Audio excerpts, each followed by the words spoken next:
ady amin'ny kolikoly ireo samy fanenjehana ny trondro vaventy ny fanjakana hoy ny ministra ny fitsarana. Tetibola mpanjakana nahitana fiakarany tetibola ny anteny meram-pirenena ny an'ny ady-tany ny ena kosa ny an'ny fanabeazana sy fanavena. Aba TVM mangataka ny anafoanana azy ny mpitatitra ilaina kosa ny mandoetra fa tokony misy ny fitaoresana hoy ny olona. Alakamisy 1 Jona 2024 manatitra ny aravatombo kilasy tombavy tonga soa indrianao tanatin'izao fotoana ny fampahalalam-baovao izao ampanajana sy ampitiavana no anasako anao naraka ny antsipirim-baovao hatramin'ny varany. Pejy raharam-pirenena avy hatrany niakatra ny teti-bola ny fahefana mpanao lalàna sy ny ministeran'ny mponina na ny sorana kosa natokana ho an'ny fampianarana ny fambolena sy ny fiompiana ary ny an'ny voamera misana ny fifitianana. Ankoatra ireo karazan-ketra vaovao voarakitra anatin'ny teti-bola mpanjakana ho an'ny ity taona 2024 ity toy ny etra ho an'ireo fahitalavitra andoavam-bola, ny friperie, ny TVM sy ny hafa dia niteraka ady hevitra teo amin'ny sehatra politika sy ny nasionaly koa ny votoaty ny volavolan-dalàna mifehy ny teti-bola mpanjakana 2024 sy mpanitsinana ny LFR ito amin'ny tranokala-mpifandraisany ministerany toe-karena.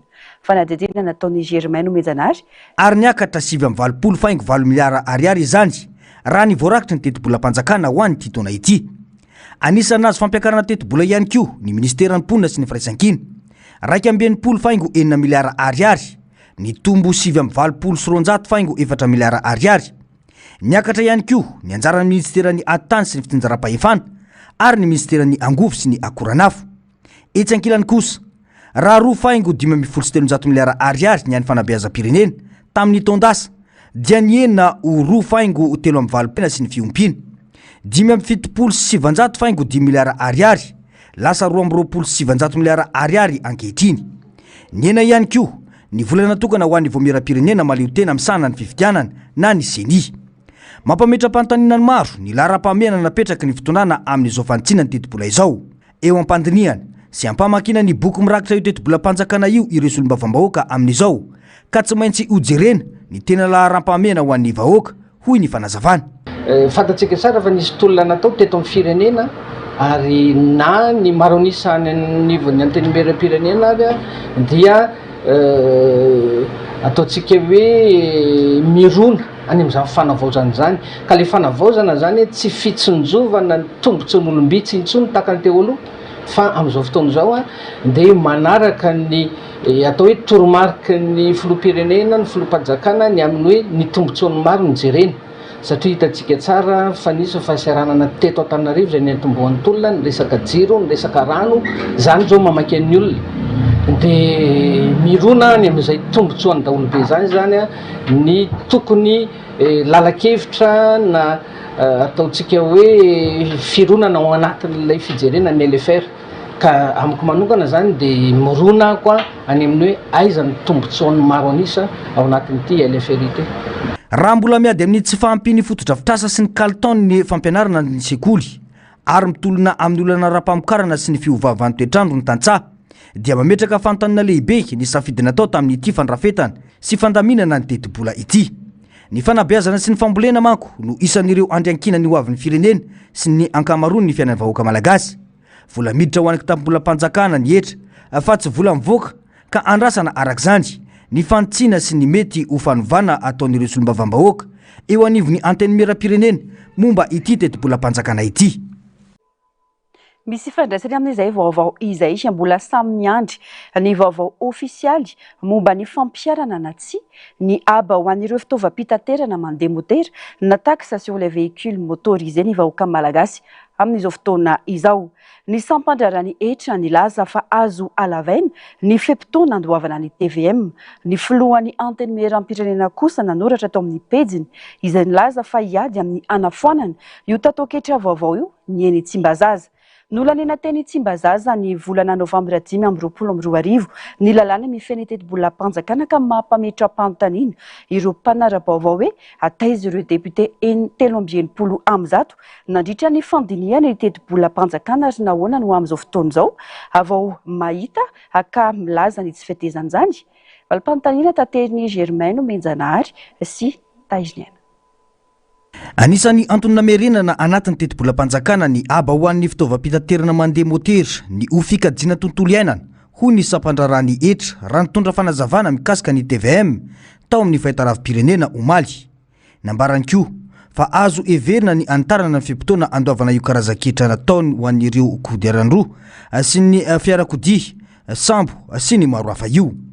Io taxe sur véhicule à moteur moa zany a dia nampidirina tao anatin'ny fehezan-dalàna momba ny etra tamin'ny 2024 ny ataontsika hoe ny principe arahana zany a dia hoe zay mandoto a dia mandoa, zany hoe le principe pollueur payeur, zay amin'ny ankapobeny a, zany hoe zay raha antitrantitra kokoa ohatra zany a ny fiaranao a dia mandoa ataontsika hoe aba misimisy kokoa noho ny fiara zay nivoaka taty aoriana, zay amin'ny ankapobeny le izy raha matanjatanjaka kokoa dia zay ihany koa miankina amin'izay ihany koa ny vola tokony efanao mikasika an'io resaka TVM io. Fa raha ny ambany indrindra dia eo amin'ny 5 000 ariary isa-taona ary ny farany ambony dia 340 000 ariary isa-taona raha ohatra zany io ka hoe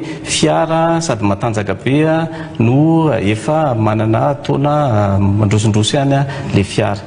Ny maraina teo nilaza tao amin'ny pejiny filohan'ny anteny miram-pirenena fa odinina mandritra ny fandanina ny lalana amin'ny fenitetim-bola asipantsina na ny loi de finances rectificative na ny LFR ny tolo-kevitra anafoanana ny TVM na ny taxe sur le véhicule à moteur. Nambarany fa etra napetraky ny fitondrana teo aloha ny TVM izay kasaina ampiarina amin'ny fiara sy ny moto rehetra. Araka ny fanazavany tokony ifantoka amin'ny fanatsarana ny fanarahan-dalàna sy ny fitantanana ny fanjakana fa tsy amin'ny famoronana etra vaovao. Nampametra-pantanina ny maro ny faneho-kevitra. Misa 370 ireo solombavam-bahoaka vitsy azo isaina amin'ny ratsan-tanana no niova tamin'izy ireo kanefa tsy nisy nahita io etra io ve na iray aza nandritra ny fandiniana sy ny fandaniana ny teti-bolam-panjakana 2024. Raha ho an'i Dr Omar Ramadani Abderman mpahay lalàna dia nambarany fa lalàna io tanaty loi de finances initiale no nandaniana azy tany amin'ny faran'ny volana novambra 2024.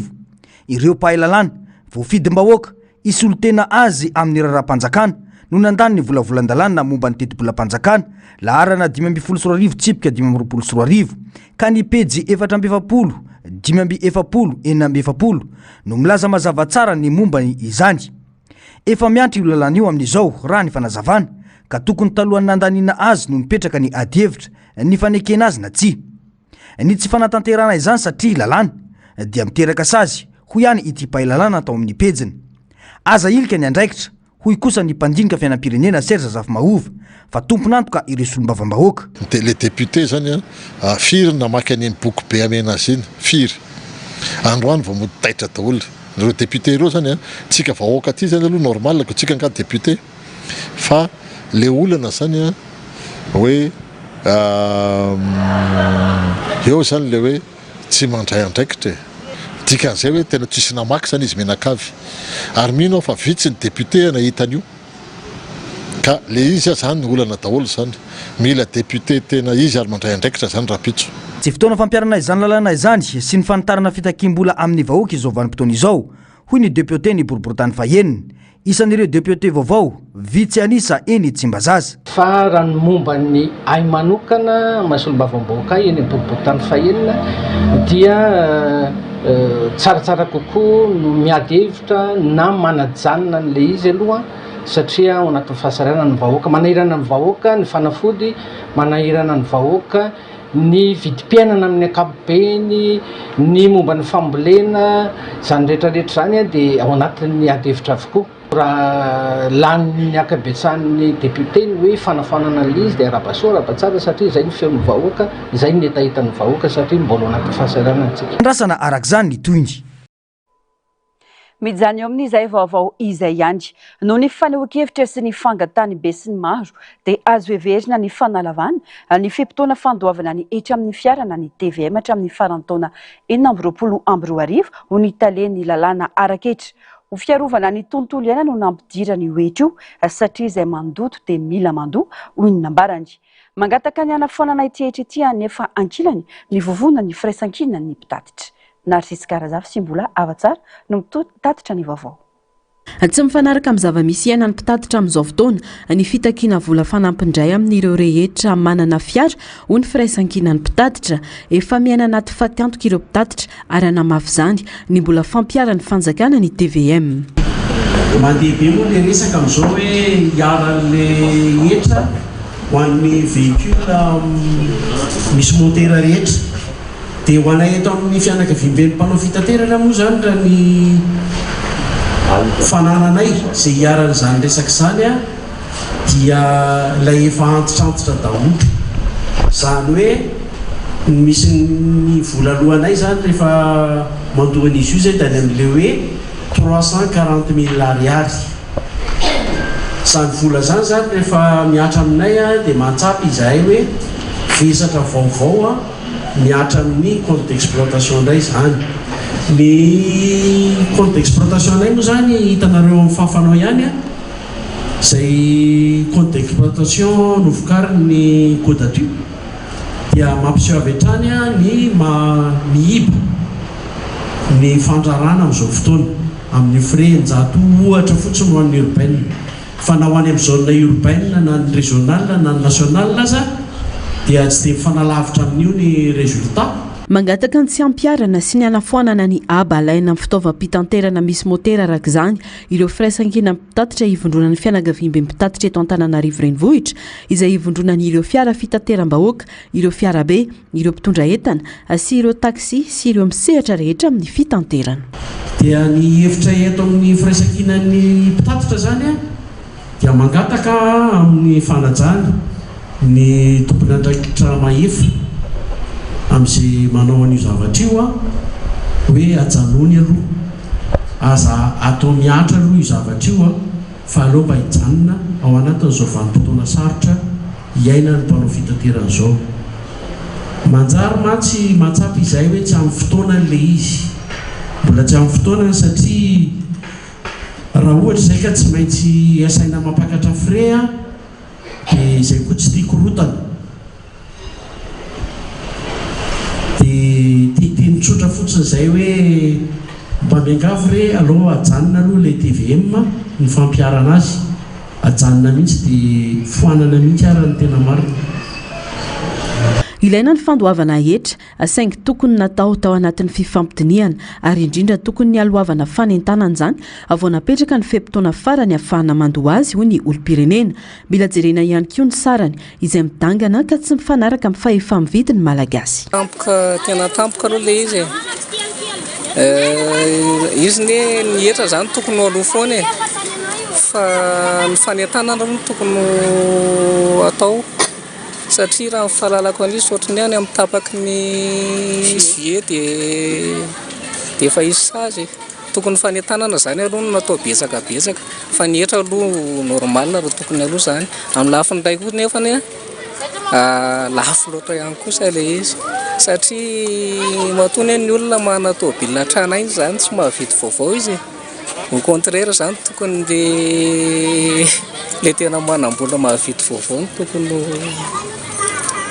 afaka mandoa tokony famadihana zany ilay izy fa ny hetra aloha tokony andoha hetra zany tsy lavina zany dia izay fotsiny zany ohatrany remarika hitako hoe sady tampoka ilay izy no akaikikaiky ihany koa ilay feom-potoana andoavana azy.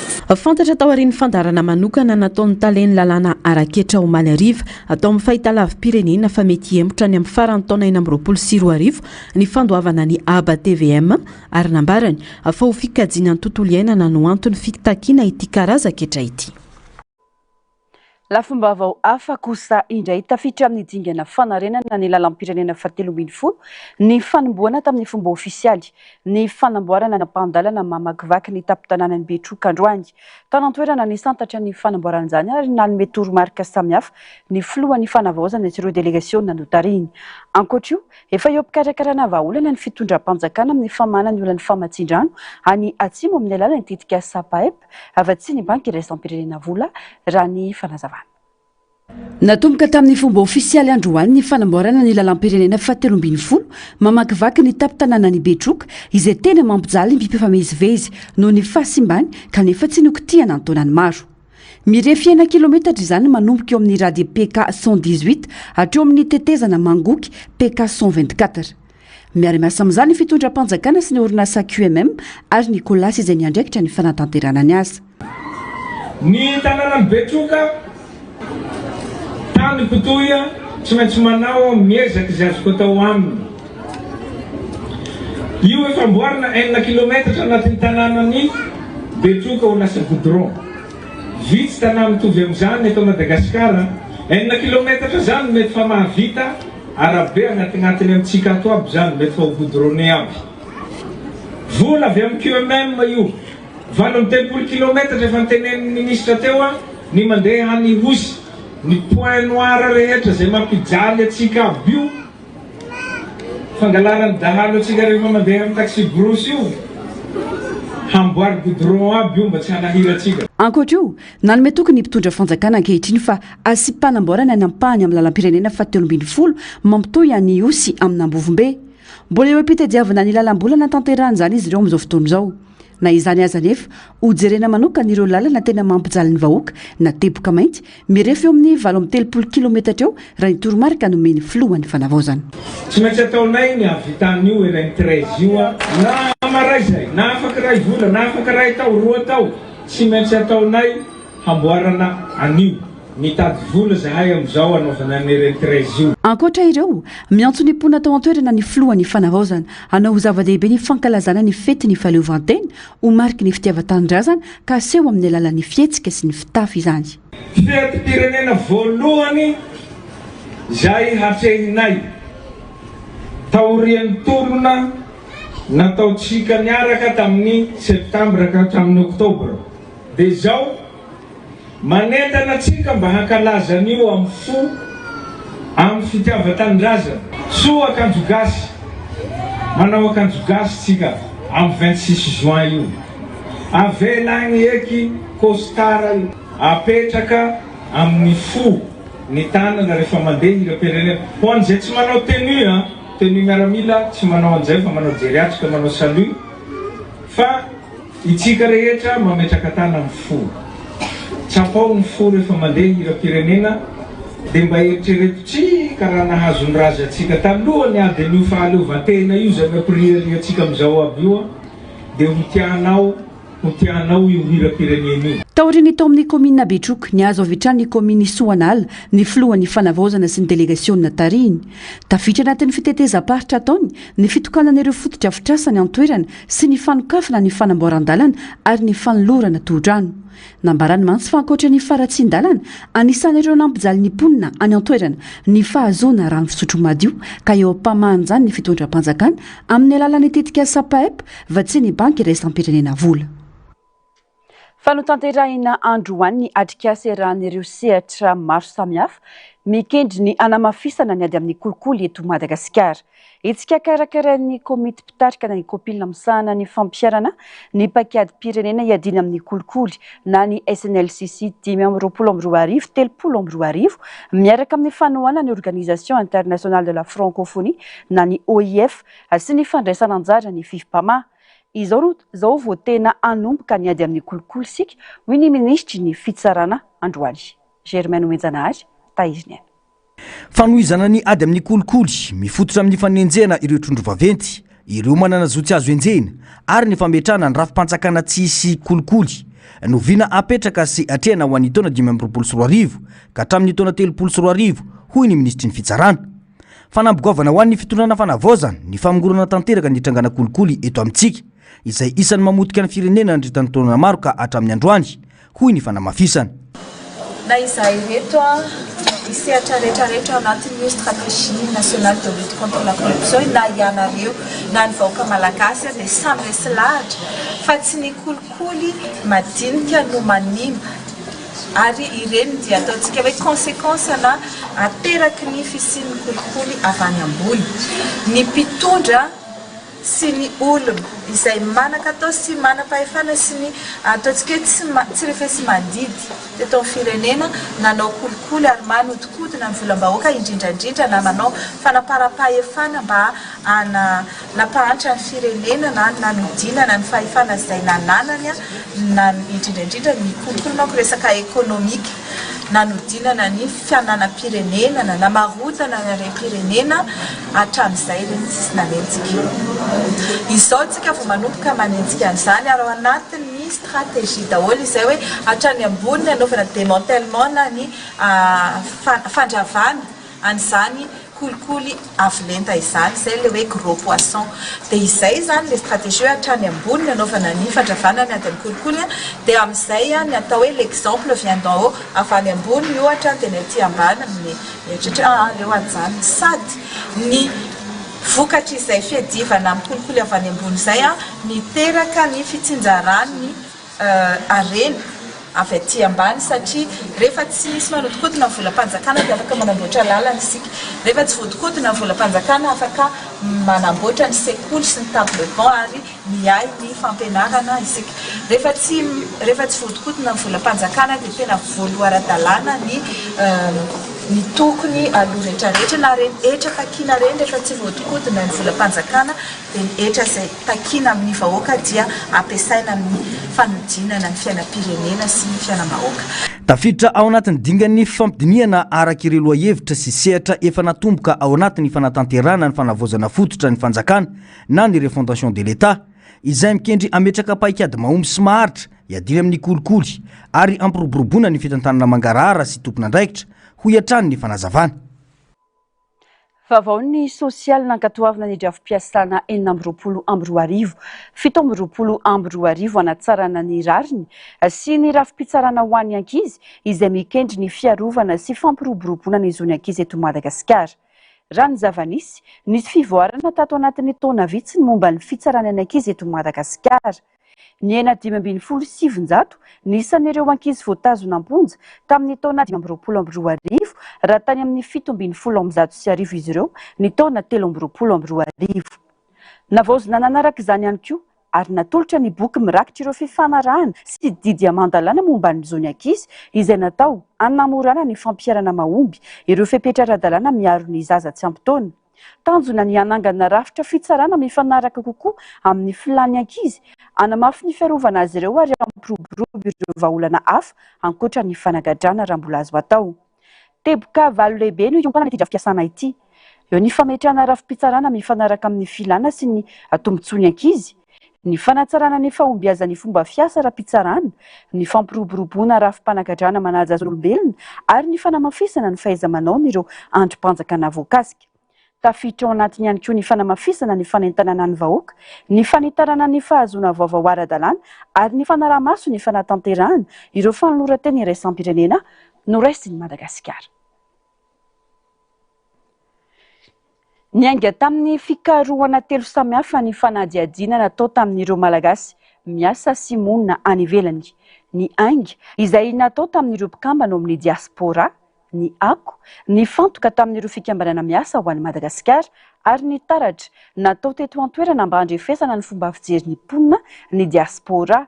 No mafisy ny solitena ny Frantsa eto Madagasikara, afarena ho an'ny Madagasikara ary tetezana velona mampifandray ny Madagasikara sy Frantsa ny diaspora malagasy. Fanadihadiana nataon'ny Narcisse Karazafy eo amin'ny sariny ny Artanjona.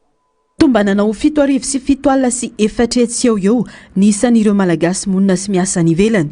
3 sy 3 sy 4 am'ireo na 2 isanjato no monina ao a Frantsa, raha toka 4 sy 4 kosa no paritaka any amin'ireo firenena hafa. Tanora sy vehivavy no mandrafitra ny ampahany betsaka amin'ny diaspora malagasy. Mihoatra ny ampahatelon'izy ireo no latsaky ny 30 taona ary maro amin'izy ireo no manana mari-pahaizana ambony. Midika izany afarena lehibe eo amin'ny lafin'ny fahaiza-manao sy ny traikefa ao an'ny Madagasikara ny diaspora. Na dia lavitra ny tandrazana azy izy ireo dia matanjaka ny fifandraisana amin'ny Madagasikara satria manodidina ny 20 isanjato no mbola mirehirefy sy miaiky fa malagasy. Eo amin'ny 80 isanjato eo no manaraka tsy tapaka ny vaovao sy ny zava-misy eto an-tandrazana ary mampiasa sy miteny ny malagasy ny 20 isanjaton'izy ireo. Ankoatra izay, 700 amin'ny diaspora malagasy no tafiditra ao anatin'ny fikambanana malagasy any ivelany. Raha 450 kosa no maniry handray anjara amin'ny fifidianana sy ny fiainam-pirenena raha misy ny fepetra ahafahan'izy ireo manao izany. Amin'izao fotoana izao hoe misy zany le hoe fifandraisana tokony hoe lazana fotsiny hoe zay fotsiny aloha hoe atotanisa zay lazaina andriano izy zay mbola tsy fantatry ny olona zany hoe maro ireo diaspora na izy ary tsy mahafantatra koa hoe maro izy satria izy moa erany any Frantsa aloha izy Cameroun izy ireo fa erany territoire en français moa zany izy tsy mahafantatra fotsiny hoe firy nisany zareo zao izy zany raha mahafantatra hoe betsaka zareo dia hitany hoe afaka manao zavatra izy donc zay fotsiny hoe zay information zay fotsiny ary dia efa tokony hoe manentana zany an'le diaspora hoe afaka mandray anjara izy amin'ny zavatra sy azo ataony dia afaka mety zavatra lehibe zany hoe ampandrosoana ny firenena. Nasehon'ny fanadihadiana tady na tantsoroka ho an'ny diaspora fa maro amin'ireo diaspora no liana amin'ny avy Madagasikara ary vonina nampy amin'ny fampandrosoana ara-toe-karena sy ara-tsosialy. Na izany azy, ilaina ny fanamafisana ny fifandraisana amin'ireo androm-panjakana mba ahafahan'izy ireo mandray anjara bebe kokoa amin'izany. Reny vola sarobidy eo amin'ny lafiny maha-olona, ara-toe-karena, ara-tsiansa ary ara-teknôlôjia sy ara-kolotsaina izay afaka mandray anjara lehibe amin'ny fanovana sy ny fampandrosoana maritra ny Madagasikara ireo diaspora ho kosa ny ministra ny raharaham-bahiny. Fanadihadiana izay nataony IRD ao anatin'ny projet tady izay sahan'ny ministera raharaham-bahiny ary izay misitraka ny fanampiana ara-bola sy ara-teknika ny Agence Française de Développement ary ny Expertise France. Dia ny vokatra izay fanadihadiana natao izay moa zany dia ny tanjona ny anampiana andinihana ireo paikady sy politika hoentin'ny fanjakana anampiana ny diaspora ary hitondrana izay ny anjara andraikitra ny diaspora amin'ny fampandrosoana Madagasikara. Vokatry ny fiara-miasan'ny Madagasikara sy Frantsa nitetika satady izay vatsiany Agence Française de Développement vola mitentina €700 nanomboka ny 3 ary hatramin'ny 7 mba hanamafisana ny fandraisana anjaran'ny diaspora amin'ny fampandrosoana ara-tsosialy sy ara-toe-karena eto Madagasikara. Naseho tamin'ny fomba ofisialy androany ny valin'ny fanadihadiana natao tao anatin'ny tetika satady izay mikendry ny ampitombo ny fandraisana anjaran'ny diaspora malagasy amin'ny fampandrosoana ny Madagasikara. Pejiny fahasalamana nanamafy ny fepetra fisorohana sy fitiliana eny amin'ny seranam-piaramanidina Ivato ny ministera ny fahasalamam-bahoaka mba hisorohana ary anatsara ny fahaiza-mamantatra sy mampandrehainga ireo tranga impoka iahina eny amin'ireo vavahady fidirana eto Madagasikara. Tanjona ny iarovan' ireo mpiasa sy ireo olona marefo mety ho tratra ny aretiny ampitombo ny isan'ireo vita vaksiny ary anamafy ny fahalalana momba ny impoka raha ny fanazavana. No mafisina ihany koa ny fitaovana sy ny fanaraha-maso eny amin'ny serana am-piaramanidina, fitaovam-piarovana manokana na ny EPI sy fitaovana isan-karazany ho an'ireo sampan-draharaha miandraikitra ny fanaraha-maso sy fiambenana ara-pahasalamana eny amin'ny serana am-piaramanidina sy serana an-tsambo iraisam-pirenena manerana nosy. Natao izany ho fiarovana ny fahasalaman'ny vahoaka sy ny fiarovana ny Madagasikara manoloana ireo valana aretina mety hitranga. Raha ny tatitra, nisy tranga impoka vaovao 2020 vao marina omaly. Mananika ny 2022 ny fitambarany tranga rehetra ary 7 efa laviny ity aretina ity teto Madagasikara. Manamafy ny fanentanana fisorohana sy fitandremana amin'ny fiainaky ny aretina indrindra ao Toamasina voalohany izay ahitana tranga betsaka indrindra 220 ny tompony andraikitra. Ankoatr'io, nanamafy ny teo anivon'ny ministera fa mbola tsy nisy trangana Ebola ahahena eto Madagasikara. Na izany aza nefa, manamafy sady ireo fepetra fanaraha-maso ara-pahasalamana sy ny fanomanan'ny Madagasikara hiatrehana ny ambana amin'ny mety idiran'ny aretina Ebola ny ministera raha ny fankatoava ny filan-kevitry ny ministra faranteo. Vaovao ny fitaterana vonina iasa ary hisokatra mialohan'ny 20 jona ny tompiantsonana sy amorona kona bypass raha ny fampahafantarany tompony andraikitra. fantatra fa coopérative misy valopolo mampiasa ny lalam-pirenena fahafito sy faharoa nohonany eo io fahavononana ampiasa ity tompiantsonana ity. Efa tafatsangana ihany koa ny collectif des présidents de coopérative de transport routier de voyageurs eny an-toerana izay hiara-iasa amin'ny fampiodinana ny tompiantsonana sy hiandraikitra ny fanomanana sy ny fandrindrana ny fiasan'ny fotodrafitrasa vaovao. Nisy ny fandaminana ireo zotra amin'ny toerana maro amin'ny gara Moronakona ankoatra ny train urbain Sorana Moronakona raha ny fanazavana ka natomboka androany ny andrana ho amin'izany fandaminana izany. Tanjona ny anatsarana ny fivezivezen'ny mpandeha sy andaminana ny tambazotra ny fitateram-bahoaka. Mbola eo am-pandinihana natao taratasy napetraky ny orinasa kandida hitantana ny toerana ny komity mpanombana amin'izao. Ho fantatra rahampitsozo maromby ny folo jona kosa ny orinasa voafidy hitantana azy raha ny vaovao ihany. Lafim-baovao hafa tanteraka tao anatin'ny enim-bolana dia taratra ny fandoavana ny karaman'ireo mpiasa ao amin'ny orinasa VKM. Nisy ny fionana teo amin'ny mpampiasa sy ny solotenan'ny mpiasa omaly ary na dia efa navoaka aza ny fiche de paie dia mbola tsy voarainy vola. Nampanantena ireo mpiasa fa alefa androany amin'ny banky ny karama tsy ny orinasa VKM ihany no manana olana toy izao fa maro ireo orinasa sy mpampiasa no tsy manaja ny lalàna mifeny asa ka manitsakitsaka ny zomim-piasa. Mitaky fanaraha-maso ireo orinasa ireo sandika. Tato-pavao Narcisse Karazafy amin'ny sary sy Rinatsariny ny Artanjona. Mbola tsy nivoaka hatreto ny didim-panjakana fampiarana na ny décret d'application mikasika ny fampiakarana ny karama farany ambany eo amin'ny sehatra tsy miankina na dia efa nisy aza ny fifanarana teo amin'ny solotenan'ny mpampiasa sy ny mpiasa tamin'ny volana May lasa teo dia nambaran'ny ministry ny asa fa hivoaka tsy ho ely ity didim-panjakana ity saingy mbola tsy nisy fanatanterahana mazavatra amin'izao ny vidim-piainana eny fa tsy mitsaha amin'ny tompo ho ny syndikany. Raha ny tapaka ny mpampiasa sy ny mpiasa tany am-pendohana dia hoe 3 hetsy ariary ny karama farany ambany miatra nanomboka volana Marsy. Nisy moa le fankalazana amin'ny 1er Mai ny rahantsika niaraka tamin'ny ministry ny asa sy ny prime ministre nampanantena hoe mbola misy olana amin'ny fampiarana an'ilay izy fa hiesaka ministry ny asa nelanelany. Ny andrarany andraikitry ny syndicat dia araka ny rafitra sy ny fenitra iraisam-pirenena aloha miainga fifampiresahana.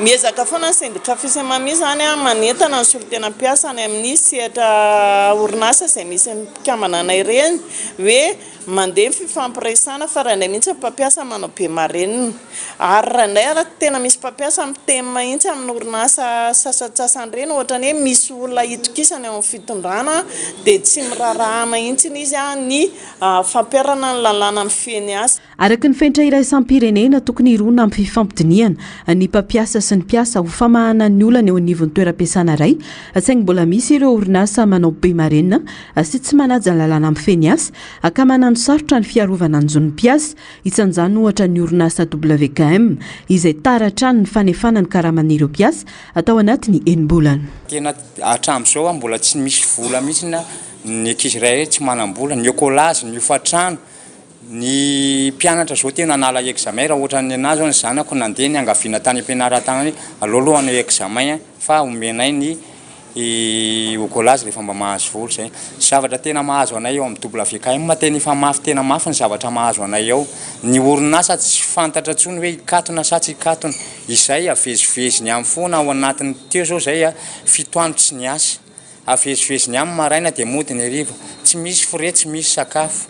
Zany ny zavatra iainanay eo. Ny zavatra angatahanay koa eo amin'ilay resaka fandoavana karama raha ao anatin'ny article 94 tokony tsy hisy fiovaovana mihitsy ny fandoavana karama fa tokony manaraka mandeha mivory ihany izay solotena mpiasa ny DIS ny komity rehetra miteny tsara zareo hoe ny amin'ity volany ity tsisy fivana tsony fa mandeha ara-dalàna nefa ataony zareo apetraka zareo ohatrany hoe fanaovana tsintsinina an'ilay mpiasa sy délégué zany tena tsisy dika mihitsy raha vao makao hoe. Ankoatra izay no marian'ireo syndika fa mbola olana lehibe amin'ny sehatra tsy miankina ny fisian'ireo orinasa manana ny foibeny any ivelany satria manano sarotra ny fitakiana ataon'ny mpiasa. Manoloana izany misy hatrany ny fiofanana sy ny fizarana traikefa isam-bolana amin'ireo délégué ny mpiasa avy amin'ireo orinasa maro ataon'ny syndika fisemamy ho fanamafisana ny fiarovana ny zon'ny mpiasa sy ny fanatsarana ny dinika sosialy. Fanatanteraka fionambe ny mpanao gazety rehetra manerana ny nosy ny sabotsy ho avy izao atanjona ny anatsarana sy anomezana asina ny asa fanaovan-gazety eto Madagasikara. Raha ny fanazavana dia andray anjara amin'izany ny samparitra ka ho any eto amin'ny faritra Analamanga dia tsy amin'ny salle de conférence Kianjabare Mamasina no anatanterana izany. Germaine Menjanary tahirana mitatitra ny Antsipirim-baovao.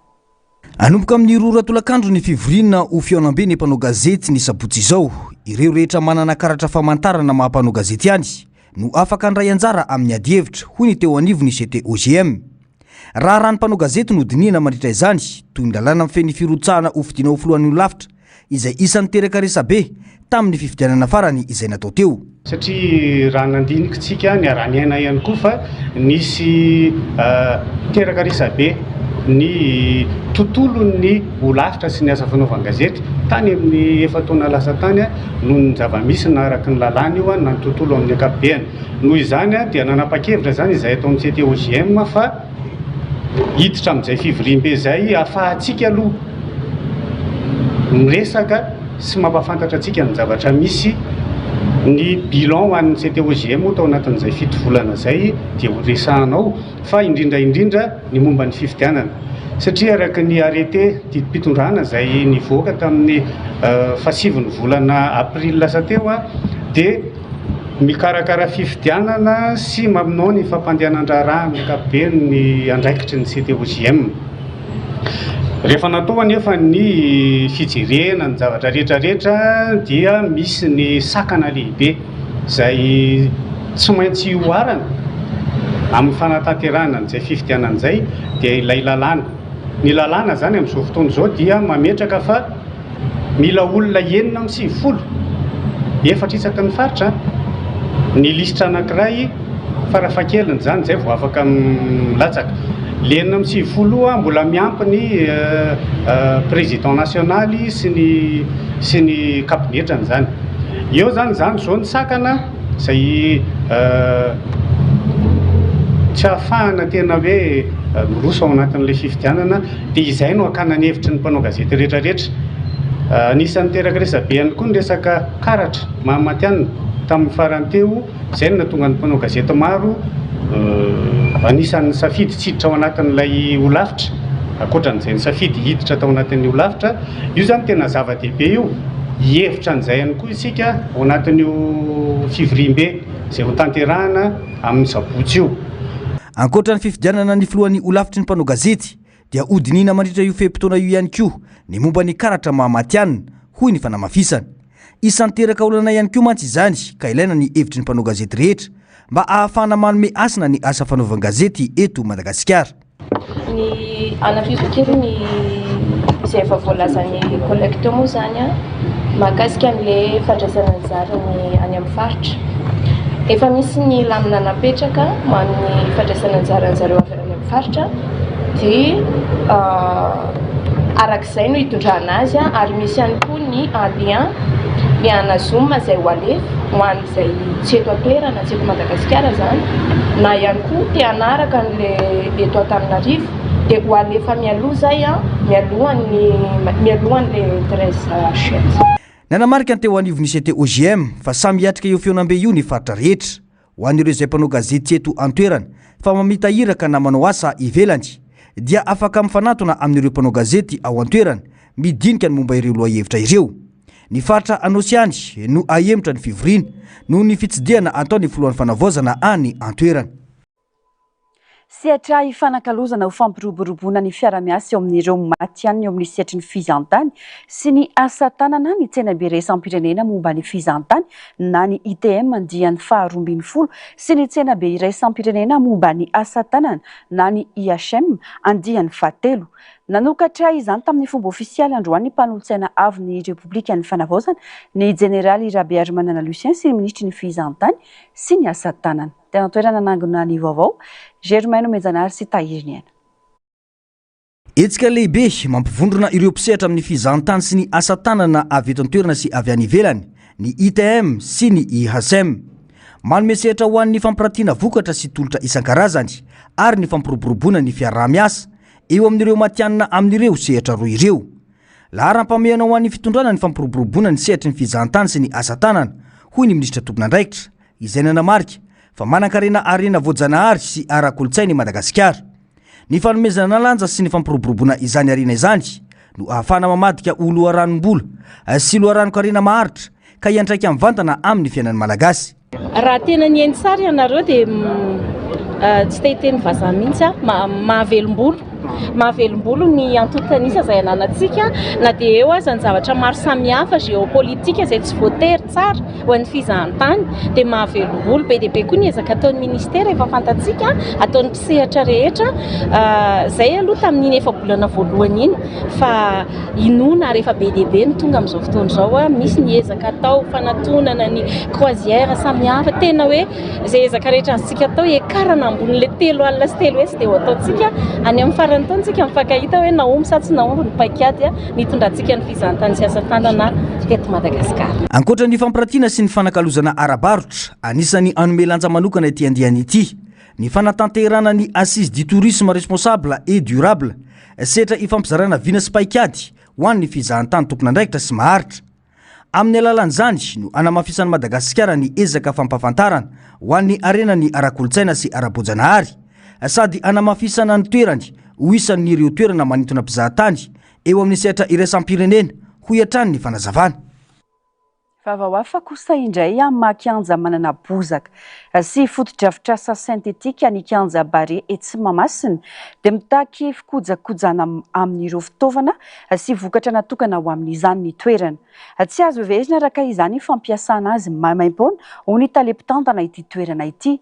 Nitondra fanazavana mikasika ny fitantana ny kianja Bare Mahamasina sy manoloana ireo resabe miparitaka tena nivon'ny tambazotra an-tserasera mikasika ny mety ampandoavana saram-pidirana ireo olona mampiasa ny pista fiazakazana ny tompon'andraikitra amin'ity kianja ity androany. Narcisy Karazafy sy ny Artanjo. Kianja municipal Mahamasina ity kianja ity taloha ary taorian'ny fanavaozana sy ny fantarana nataon'ny fanjakana Foibe dia nivadika ho kianja ny Bare Mahamasina ary natsangana ho orinasa manana sata na société anonyme. Araka izany, ny ministera ny toe-karena sy ny fitantanam-bola no misolo-tena ny fanjakana mitana ny 5,700 ny petrabola raha 5,200 kosa ny an'ny komuna Antananarivo renivohitra. Noho izany dia tsy afaka mandray fanapa-kevitra samy rery momba ny fitantanana ny kianja ny komuna. Andeha ny resaka ny hoe PDS nampiakatra ny prix nametraka ny prix an tartan izao aloha ny zavatra tsara ho marihana.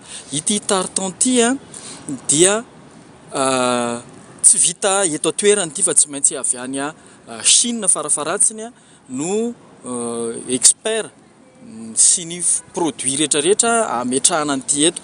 Raha misy zany ny fahasimbana dia tsy maintsy manafatra expert tsika avy any Chine sy produit avy any Chine ihany koa zany. Zay zany ny farafakeliny. Mbola eo am-pandinihana ny fametrahana ny sara no an'ny fampiasana ny pista ireo tompon'andraikitra raha ny fanazavana.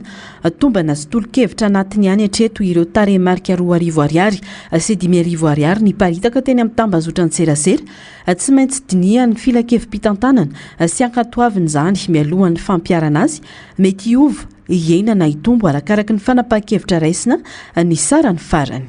Ny tiako ambara dia izao hoe vao teo amin'ny herinandro monja na mihoatra kely no niresaka tamiko ny service commercial zareo amin'ny direction commerciale moa marimarina kokoa hoe DG Antsalova hoe sokafana ho an'ireo mpianatra izay mety hanala baka izy ity sy zareo BPC moa zany efa vita ity tartan ity satria mipetraka fotsiny eo io tsy miasa taniny ny andro dia nanapa-kevitra hoe aloha raha sokafana fa tsaratsara ozy izy zareo raha manao proposition ana prix tsika atao andrana aloha hoe atao 2,000 ho an'ny mpianatra dia 5,000 ho an'ny mbola tsy ny publienay ny Facebook fa ny publication anay amin'ny Facebook eo amin'ny pagenay dia hoe misokatra ho an'ny rehetra raha majerina nareo amin'ny pagenay dia izay ny ao fa tsisy prix. Tsy mitantana mivantana ny kianja ny filohan'ny délégation na manokana ny commune Antananarivo renivohitra ary tsy nisy fitsabahana ara-pitantanana amin'ny fanapahan-kevitra raisina na avy amin'ny PDS na avy amin'ny ministera manana petrabola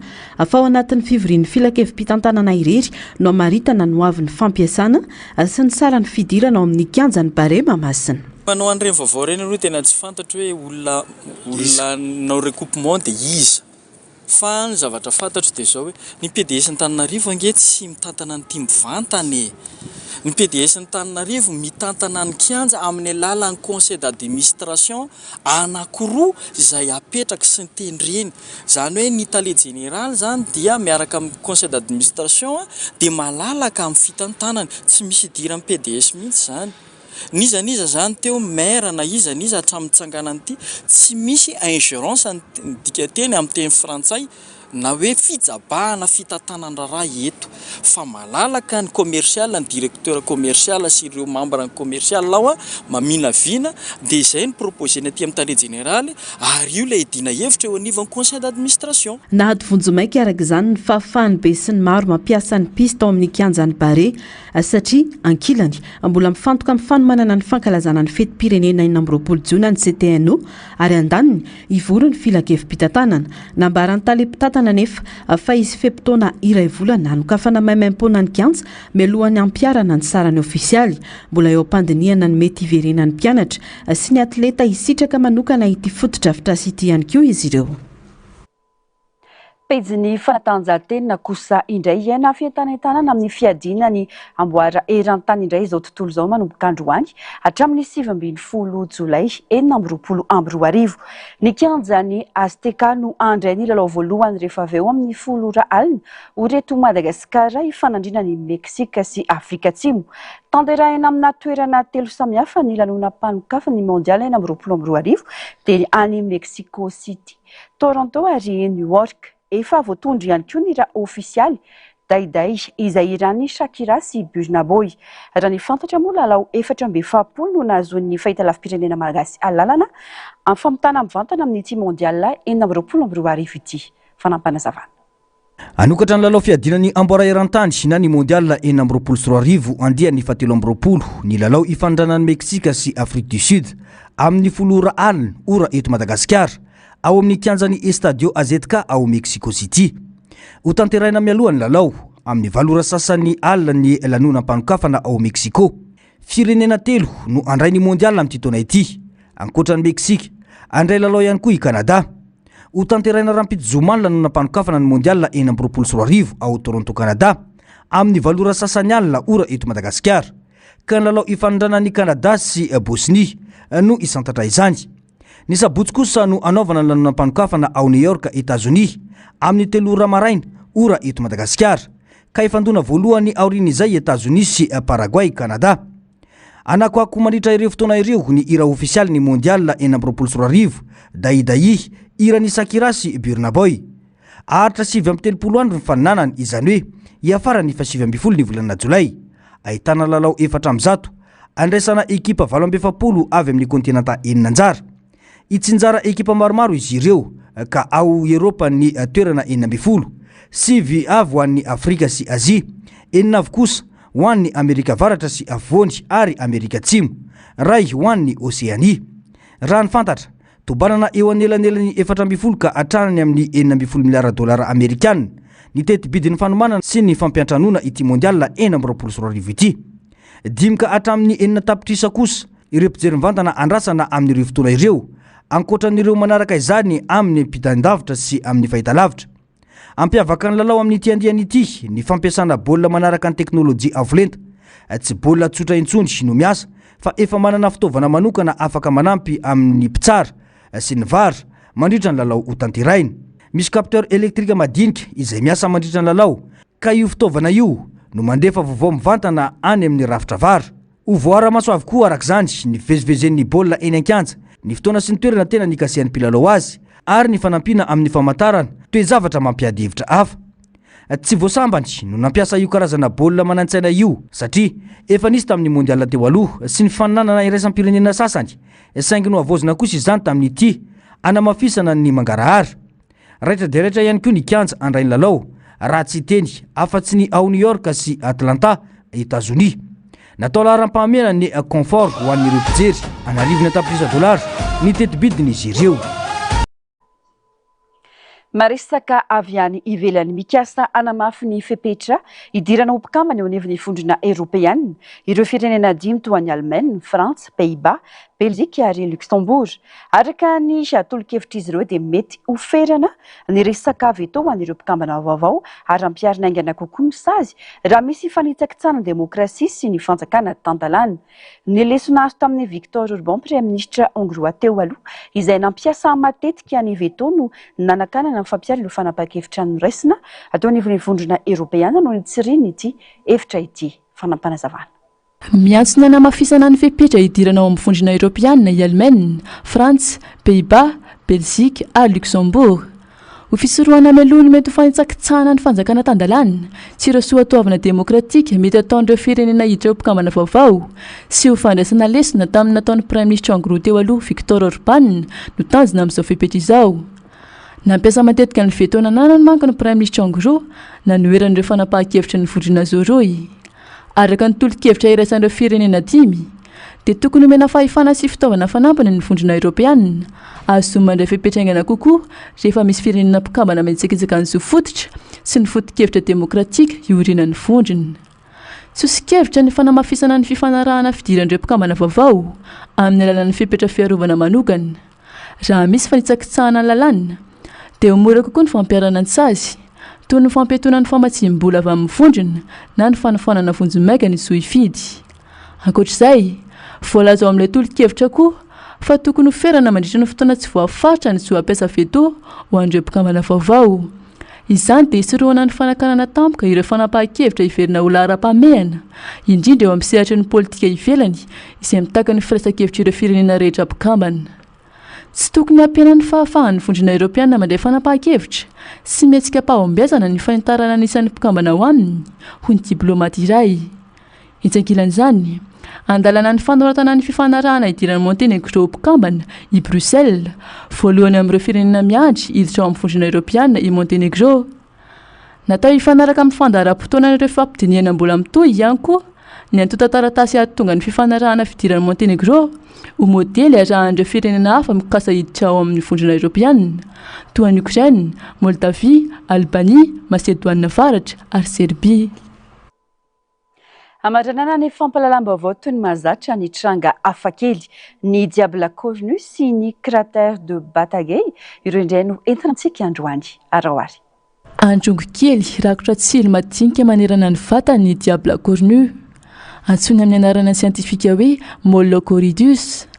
Any amin'ny tany efitra any afovoany sy andrefany Australie no tena ahitana ny Diable Cornu, indrindra ny amin'ny faritra maina sy feno fasika.